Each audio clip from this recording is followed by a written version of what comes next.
Olá! Hoje a gente vai analisar um material que, olha, parece um verdadeiro quebra-cabeça do futebol. Totalmente. Pensa na cena.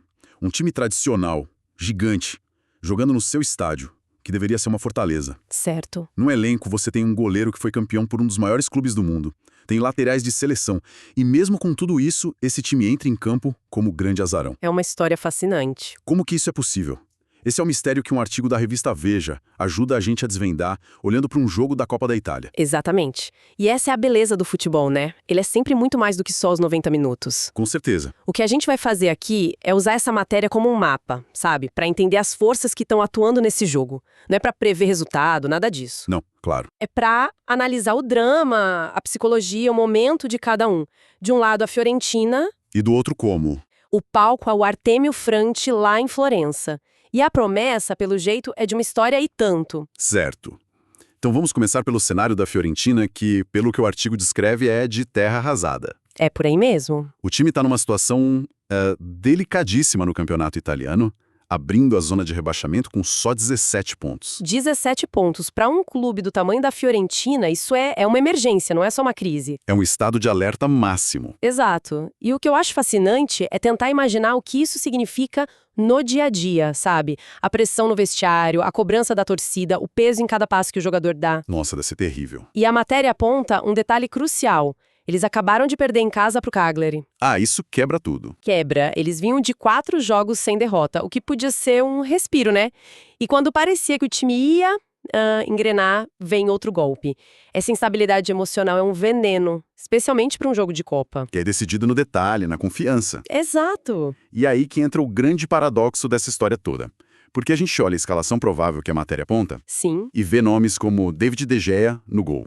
Quer dizer, o De Gea, um goleiro que foi ídolo no Manchester United. Um nome de peso mundial. Temos o lateral brasileiro Dodô, o alemão Robin Gosens na outra lateral.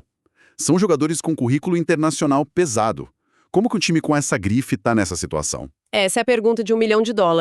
E é o que provavelmente tira o sono do técnico, o Paulo Vanoli. Imagino. A matéria não entra nos detalhes do vestiário, claro, mas esse contraste entre os nomes e os resultados. Isso sugere um problema mais fundo. Pode ser tático, de relacionamento. Pode ser qualquer coisa. Pode ser uma crise de confiança que contamina todo mundo, sabe? E a pressão em cima desses jogadores mais experientes é ainda maior. O De Gea não é só um goleiro ali. Ele é um símbolo. Exatamente. Se o time sofre um gol, o peso em cima dele é dobrado. O talento individual tá lá, mas tá claro que não virou uma força coletiva. É um quebra-cabeça com peças muito boas, mas que simplesmente não se encaixam. É uma situação muito complicada.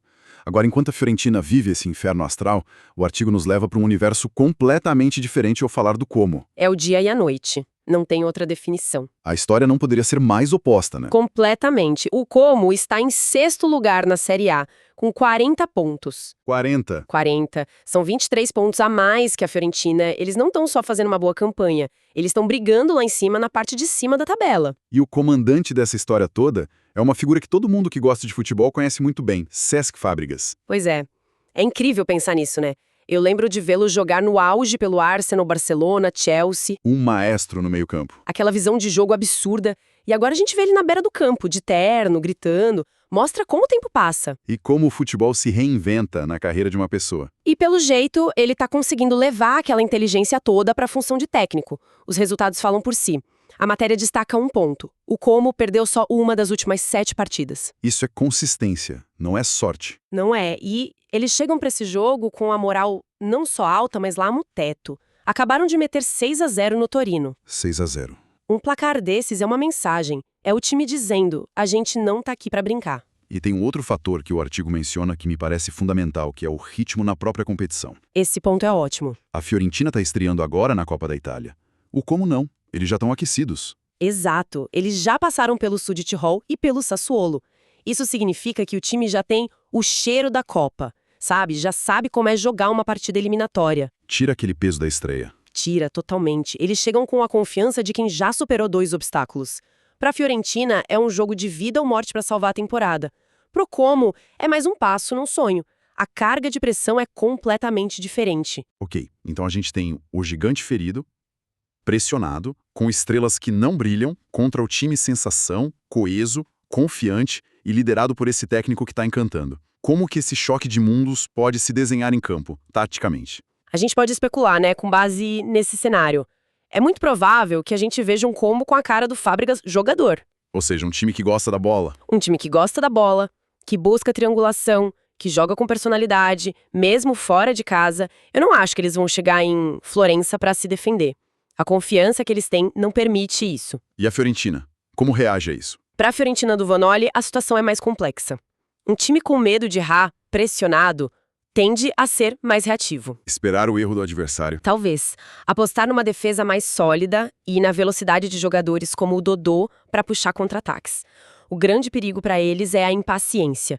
Se o gol não sai nos primeiros 20, 25 minutos... A ansiedade bate. E a torcida pode começar a jogar contra. Pois é, esse é um ponto interessante. Jogar no Artemio Franchi, com a torcida empurrando, isso não pode ser o diferencial para a Fiorentina. Poderia. Um time desesperado em casa, com a faca nos dentes, às vezes é o adversário mais perigoso.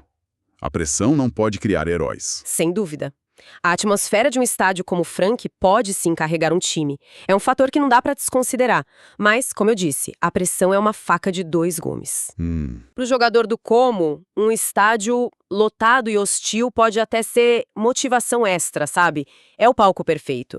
Já para o jogador da Fiorentina, que carrega o peso da má campanha, a pressão da própria torcida, pode ser paralisante. Cada erro fica gigante. Exato. O incentivo vira vaia muito rápido. É um caldeirão que pode queimar o próprio dono da casa. É uma análise psicológica muito boa. E se a gente quisesse resumir essa história toda, essa complexidade, em algo frio, objetivo, quase matemático? Os números. O artigo nos dá exatamente isso. Ele traz as cotações das casas de apostas. E aqui a história chega no seu clímax, porque os números são a tradução final de toda essa análise de momento de confiança. E o que eles dizem? Na Betano, a vitória do Como, o visitante, paga 2,12. A da Fiorentina, dona da casa, paga 3,45. Uau! E na Bet365 a diferença é ainda maior. 2,01 para o Como, 3,40 para a Fiorentina. Traduzindo isso, o time com menos tradição, jogando fora de casa, é o favorito. Isso é muito forte. É fortíssimo. E o que eu acho fascinante aqui é como esses números mostram uma verdade do futebol moderno. Que é? A mística da camisa pesada está perdendo valor. O mercado, que é movido por dados, não se importa com a história da Fiorentina. Ele olha para os últimos 7 jogos, para a organização do Fábregas, para a goleada de 6-0. O passado não entra em campo. O passado não entra em campo. É um choque de realidade brutal para os clubes que vivem de tradição.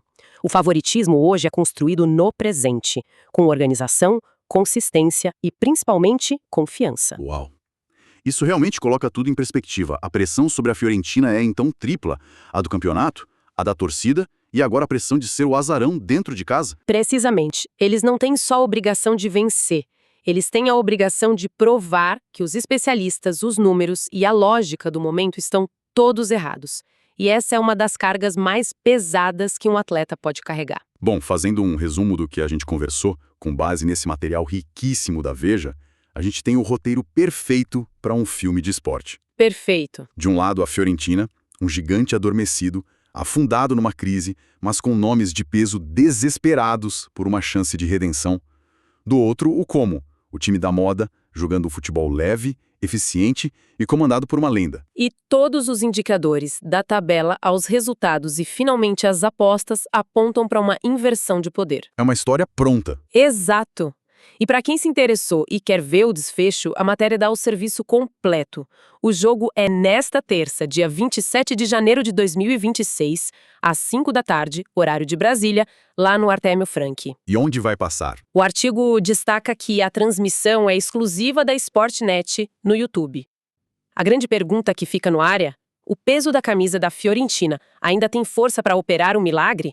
Ou o Como de Cesc Fábregas vai continuar escrevendo sua campanha surpreendente? E isso nos leva a uma última reflexão. Algo para a gente ficar pensando aqui. A matéria nos dá as escalações, a análise do momento, mas o jogo se decide lá no campo. Sempre. E eu fico pensando, até que ponto um técnico estrela, mas que ainda está no começo de carreira como o Fábregas, consegue em tão pouco tempo anular a superioridade teórica de um elenco recheado como o da Fiorentina? Essa é a grande questão. O que talvez a gente esteja prestes a testemunhar é a prova definitiva de que no futebol de hoje, a força do coletivo, a organização e principalmente a confiança podem superar um amontoado de talentos individuais em crise. É o sistema vencendo o indivíduo. E mais do que isso, talvez a gente esteja vendo o nascimento de um grande técnico. Uma vitória como essa em Florença, eliminando um time como a Fiorentina, não seria só mais um resultado, seria uma declaração. Um cartão de visitas. Exatamente. Talvez seja a noite em que Cesc Fábregas deixa de ser o ex-jogador que vira o técnico para se tornar simplesmente o técnico Cesc Fábregas. É algo para a gente observar com muita atenção.